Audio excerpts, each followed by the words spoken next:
প্রতি বছর ঈদ মানেই দেশের সিনেমা ইন্ডাস্ট্রির সবচেয়ে বড় উৎসব। সারা বছর হল খালি থাকলেও ঈদ এলেই মুক্তির মিছিলে নামেন নির্মাতারা। আর এবার তো সংখ্যার দিক থেকেও ভাঙতে যাচ্ছে সব রেকর্ড। রোজার ঈদকে সামনে রেখে এখন পর্যন্ত অন্তত 16টি সিনেমা মুক্তির প্রস্তুতি চলছে।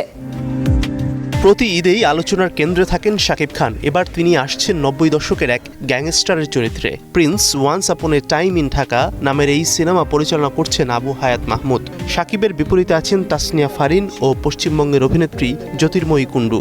বর্তমানে ভারতে চলছে ছবিটির শুটিং।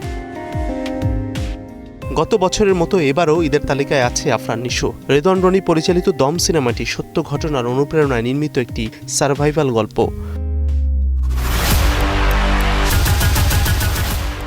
শাকিব নিশুর সঙ্গে পাল্লা দিতে ঈদে আসছেন সিয়াম আহমেদ। তার সিনেমা রাক্ষস, পরিচালনায় মেহেদী হাসান হৃদয়। অ্যাকশন ও ভায়োলেন্সে ভরপুর এই সিনেমায় নায়িকা হিসেবে আছেন টলিউডের সুস্মিতা।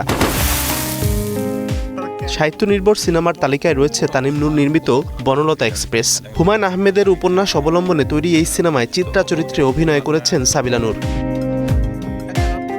এছাড়া ঈদের দৌড়ে আছে সরকারি অনুদানের বনলতা সেন, রংবাজার, বাস্তব ঘটনা নির্ভর ট্রাইব্যুনাল, উপকূলের মানুষের গল্প নিয়ে হাঙর, শুভ মিমের মালিক, থ্রিলারধর্মী দুর্বার, পোশাক শিল্পের গল্পে কাটপিস, পরিমণির ডোডোর গল্প, ববির তসনস, মাহির অফিসার এবং বুবলির pressure cooker.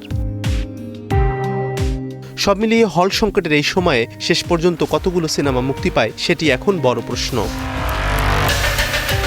Mazharul Tamim, star entertainment.